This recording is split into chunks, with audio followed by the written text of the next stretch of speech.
Bismillah, Assalamualaikum. Perkenalkan dengan saya Aditya Rusel Shah. Semoga keberkahan dan nikmat sehat selalu tercurahkan kepada semuanya. Selamat datang di konten saya ini, dan semoga apa yang saya sampaikan bisa memberikan manfaat kepada kita semua. Untuk saat ini, saya menyediakan sebuah program makro untuk Anda yang sedang berniaga secara offline maupun secara online, agar bisa sama-sama mengembangkan bisnisnya menjadi lebih besar dan tentunya mendapatkan rezeki yang berkah.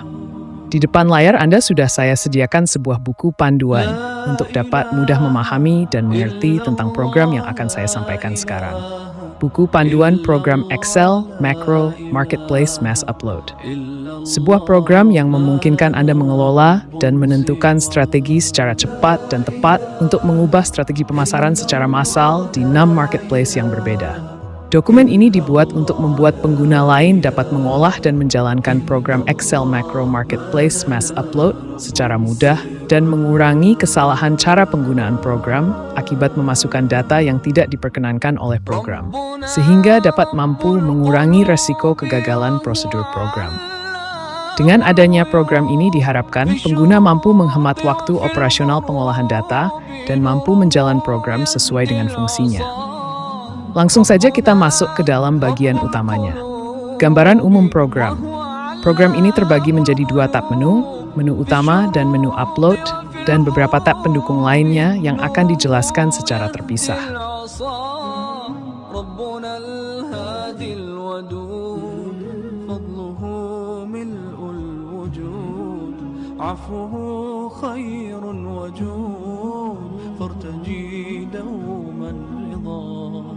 ربنا الهادي الودود فضله ملء الوجود عفوه خير وجود فارتجي دوما رضا فارتجي دوما رضا لا إله إلا الله لا إله إلا الله لا إله إلا الله ما لنا رب سواه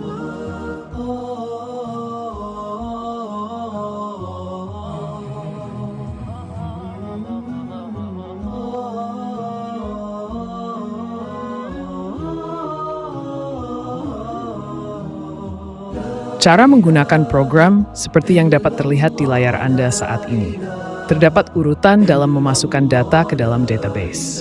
Untuk penggunaan awal, minimal masukkan 1 data di setiap urutan, dan Anda bisa menambahkan data-data setelahnya sesuai dengan kebutuhan Anda. Poin 1. Input data supplier form ini adalah bagian pertama dari proses input awal, dan merupakan penentu dari cost harga tetap, yaitu bensin dan efisiensi kendaraan yang digunakan.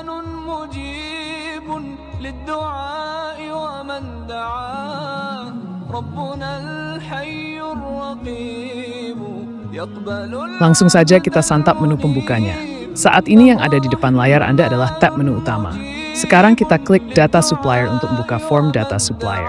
Di baris ke-1 ada nama, baris kedua ada jenis, baris ketiga ada jarak, baris keempat ada parkir, lalu menu perintah secara berturut-turut, tambah supplier, oke, hapus, dan edit. Di baris selanjutnya ada default supplier.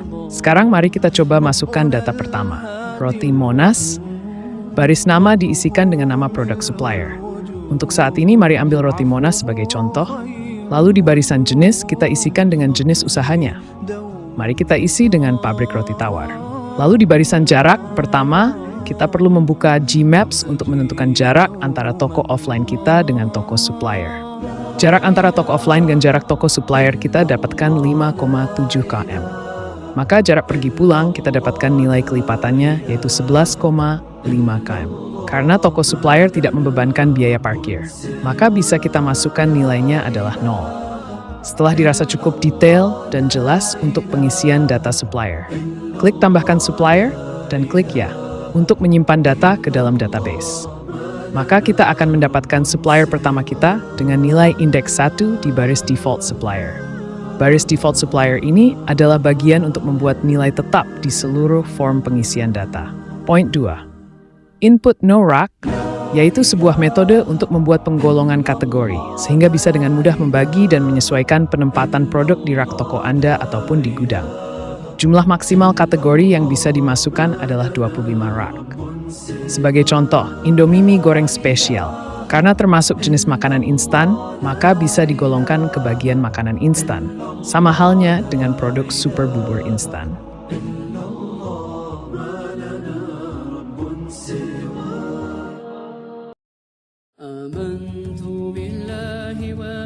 Mari kita buka tab Properties. Sebelum kita membahas isi dari tab Properties, perlu diketahui ada sel data yang bisa diubah sesuai keinginan dan ada sel data yang tidak diperkenankan diedit. Teks merah artinya sama sekali tidak boleh diedit, baik itu nama ataupun posisi cells. Teks hitam artinya boleh diedit dan ditambahkan kolom baru sesuai dengan kebutuhan Anda. Pastikan untuk memahami pengertian warna di masing-masing sel yang tersedia. Selanjutnya, mari kita buka tab Data Supplier. Sebelumnya, sudah kita lakukan input data untuk supplier pertama dengan nomor indeks 1. Untuk kolom piutang dan jatuh tempo, saat ini masih belum diprogramkan. Mari kita lihat di kolom yang lainnya. Roti Monas, kita dapatkan nilai cost untuk bensinnya adalah Rp4.500. Dengan biaya totalnya adalah 1,00790 digunakan sebagai faktor pengali terhadap harga beli yang akan diinput nanti. Kita intip tetangga sebelah yang belum sempat ditengok. Tab harga tetap. Tab ini berisikan biaya atau cost yang kita keluarkan untuk setiap paket yang akan dikirim. Jika memasukkan rincian detail untuk semua harga tetap, maka setiap penjual akan memiliki rincian yang banyak sekali dan tentunya akan berbeda. Dimulai dari baris ke-1, yaitu bensin dengan harga per 1 liter. Baris kedua, yaitu efisiensi kendaraan. Dalam hal ini, menggunakan acuan bahwa 1 liter bensin, kendaraan roda 2 motor merek A mampu menempuh jarak 35 km. Baris ketiga, yaitu lakban bening. Penggunaan lakban variatif untuk setiap penjual, namun untuk program ini menggunakan acuan bahwa luas permukaan paket harus ditutupi semua oleh lakban. Ditambah dengan 10% lakban lebih yang mungkin terjadi ketika proses packing. Baris keempat, kardus. Penggunaan kardus menjadi bagian dari proses packing yang aman.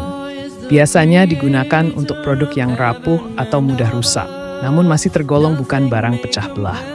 Penggunaan kardus sendiri di sini mirip dengan lakban, yaitu menutupi keseluruhan permukaan paket. Harga untuk kardus bekas variatif setiap daerah. Untuk harga kardus di Jawa Barat misalnya, dengan volume 7.800 cm3 masih di harga Rp1.000 per kardus. Baris kelima, bubble wrap. Bubble wrap tidak jauh berbeda perhitungannya dengan lakban dan kardus. Namun untuk bubble wrap sendiri ditambahkan nilai lebih 20% dalam perhitungannya. Maka didapatkan penambahan nilai lakban dan bubble wrap secara berturut-turut, 10 dan 20%. Misal, ternyata Anda hanya menggunakan lakban setengah nilai dari luas permukaan paket. Maka hanya perlu memasukkan setengah harga lakban dari nilai harga beli lakban tersebut. Begitu pula sebaliknya, jika Anda ternyata dalam prakteknya menggunakan 2 kali lipatan bubble wrap untuk membungkus paket, maka Anda memasukkan 2 kali lipat harga bubble wrap dari nilai harga beli bubble wrap tersebut. Lalu di baris selanjutnya secara berturut-turut. Plastik pendukung, kertas resi, plastik pack.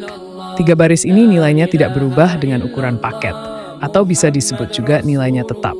Sebagai contoh, Anda adalah seorang penjual pakaian gamis. Mungkin Anda tidak membutuhkan semua jenis packing lakban, kardus, ataupun bubble wrap.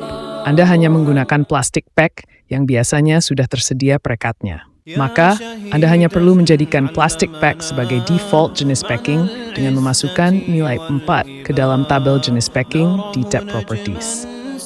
Jangan lupa juga untuk mengubah nilai dari harga beli plastik pack sesuai dengan yang Anda gunakan.